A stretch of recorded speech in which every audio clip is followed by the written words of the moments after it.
Cassie told the jury that the freak-offs made her feel disgusting and worthless. She did say these freak-offs lasted between 1 and 4 days, and it would take her an equal amount of time to get her body recovered, to rehydrate, to rest. Diddy drama intensifies. We're kicking things off with the latest bombshell developments in the Sean Diddy Combs federal trial. Guys, this thing is getting more intense by the minute.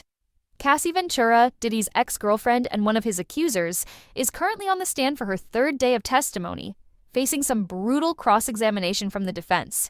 The judge wants Cassie off the stand by tomorrow afternoon, giving the defense about a day and a half to question her. Let me break it down for you. Diddy has pleaded not guilty to some seriously heavy charges, including racketeering conspiracy, sex trafficking, and transportation to engage in prostitution. If convicted on all counts, he's looking at up to life behind bars. The defense team is going hard, pulling out text messages from early in their relationship to try and paint Cassie as a willing participant in what she's called freak-offs. Those are the sexual encounters that Diddy allegedly orchestrated. During her testimony, Cassie confirmed she was with Diddy for 11 years. She said she loved him and believed he loved her too, despite the complications. The jury has seen some pretty graphic text messages between the two, some of which were sent while planning these freak-offs.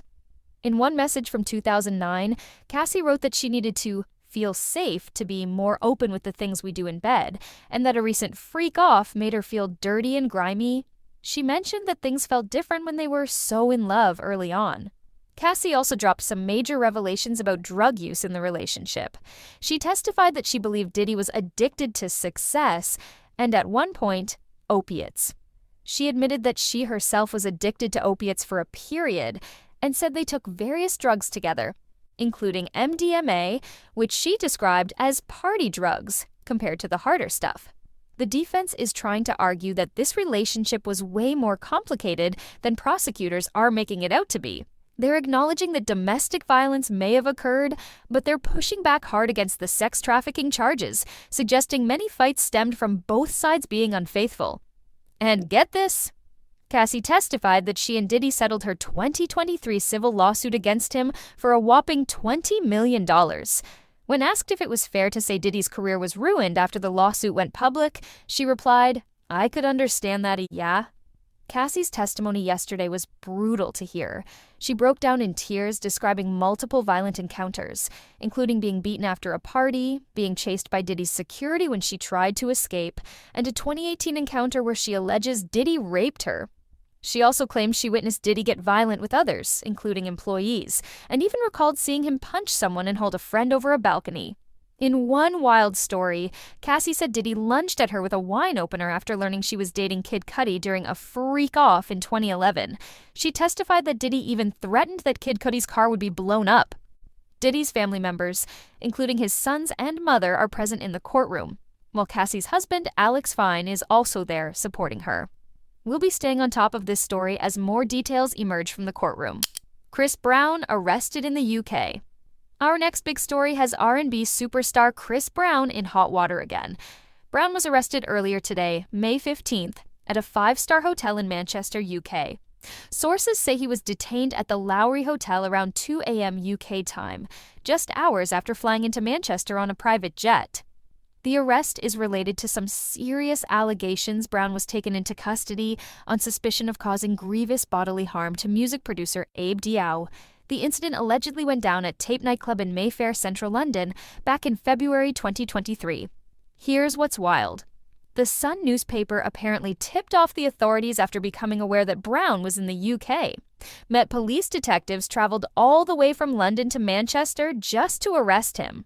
According to Mr. Diao, Brown launched an unprovoked attack on him around 3 a.m. at the club, allegedly smashing him over the head with a bottle and then punching and kicking him while he was down on the floor.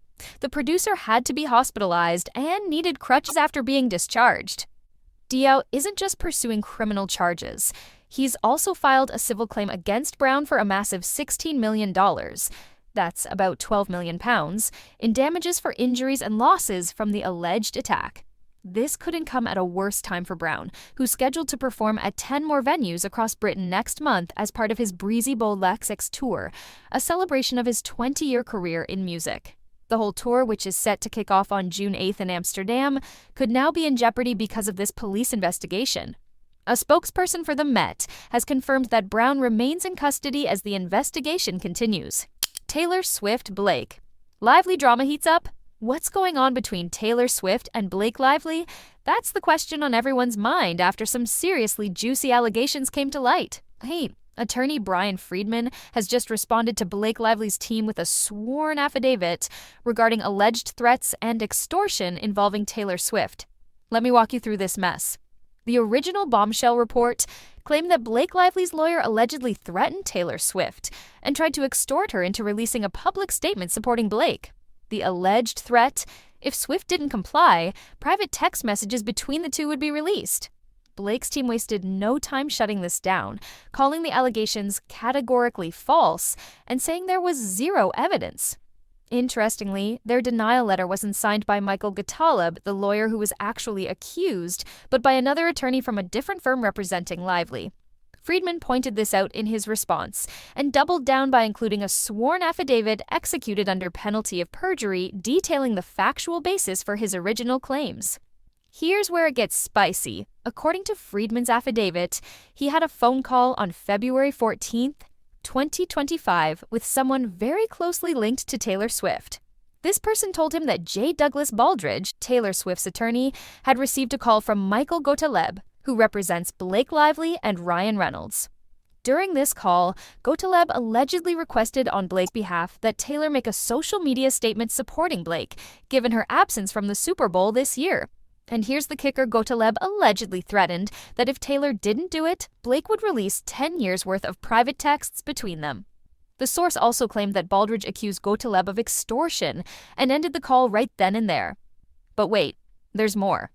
During that same February conversation, Friedman was told that a few months earlier, Blake had actually asked Taylor to delete their text messages. Friedman's office has now issued a subpoena to Taylor Swift, seeking written communication that Baldridge allegedly sent to Gotaleb about their heated phone conversation. Friedman is standing firm, stating under penalty of perjury that the facts in his letter are neither false nor unfounded. This is a developing story, and we'll be bringing you updates as they come in. Talk about friendship drama on a whole new level. Bieber drama Hailey's cryptic message. Is there trouble in paradise for Justin and Hailey Bieber? Fans are speculating after Hailey shared what appears to be a not-so-subtle message on social media yesterday. Hailey posted a picture of a handwritten note from her childhood notebook that reads, "Cry me a river, build a bridge, and get over it," with the caption, "Relevant." Ouch. She also shared the cover of the notebook, which shows her maiden name Baldwin and says, "Subject vary." This comes amid Justin's recent string of cryptic posts that have had fans wondering what's going on behind the scenes. In March, the pop star shared an Instagram story saying he personally always felt unworthy, like a fraud, and unequipped and unqualified most days. And earlier this month, Justin got deep about love, writing that it's a receiving thing, not a you get what you put in kind of thing. He added that he still finds himself trying to earn love, which he finds exhausting, and that true love is freely given with no expectation.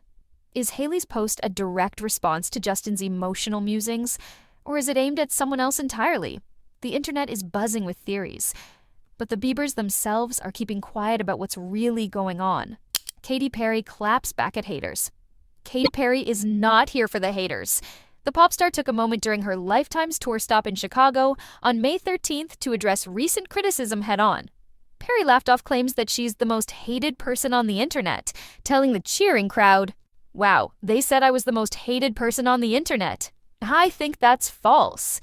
This comes just days after she called out critics who claim she can't dance.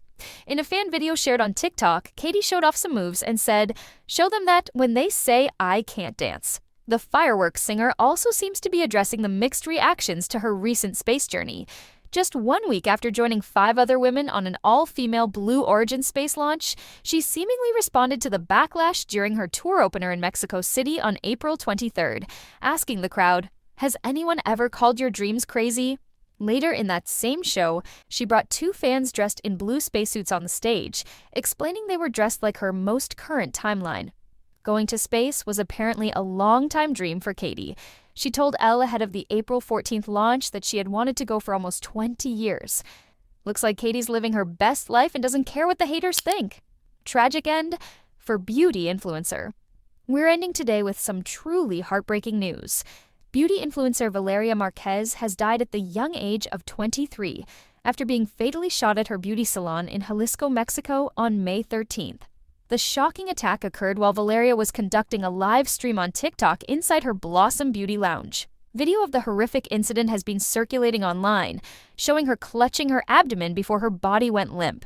According to preliminary reports from the local attorney general's office, the shooting happened around 6:30 p.m. local time. Officials are treating this as a femicide, that's the killing of a woman or girl based on their gender. Authorities are currently gathering evidence and speaking with witnesses to determine the details and identify the killer. Valeria had built a significant following online, with over 173,000 Instagram followers and 128,000 TikTok followers. Her tragic death has sent shockwaves through the beauty and influencer communities. Our thoughts are with her family and friends during this difficult time. And that wraps up today's Celeb Buzz. From the Diddy trial bombshells to Chris Brown's arrest and the drama between Taylor and Blake, we've covered the biggest stories making headlines right now. Make sure to like, subscribe, and hit that notification bell to stay up to date with all the latest celebrity news. We'll be back tomorrow with more breaking stories. Until then, I'm your host, PP, and this has been Fame and Fire.